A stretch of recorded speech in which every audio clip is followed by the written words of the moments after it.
Ganda dito. Sandbar.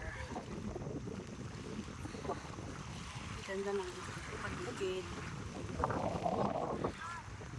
Just kulay ano na ako. Grabe na yung kulay ko. Brown as in. Umulan pa kanina umaga. Nasa boat kami.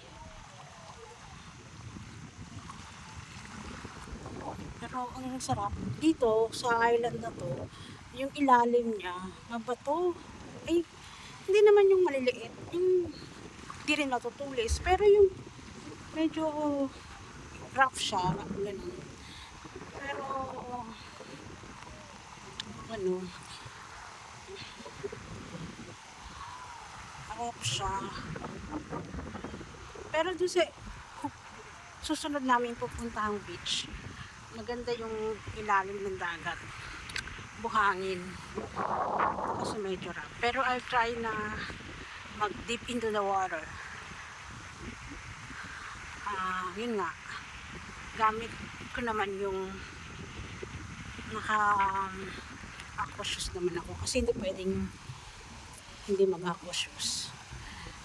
Pero kung pupunta namin beach mamaya maganda yung buhangin yung ano okay na yung kahit hindi na ako mag aqua shoes. Yan siya ganda ng sea. And ito sandbar to, lulubog lilitaw sa gitna ng yan, sa gitna. Tapos may mga cottages din. Yung mga boat, pero pag pupunta mo rito, meron silang tent na, hindi, parang, ayun, yung mga resting house. So, hindi naman kayo pipilit sa araw. Depende na lang sa inyo kung gusto nyo magpapalit sa araw. So, dito na yun lang guys. Later. Bye-bye.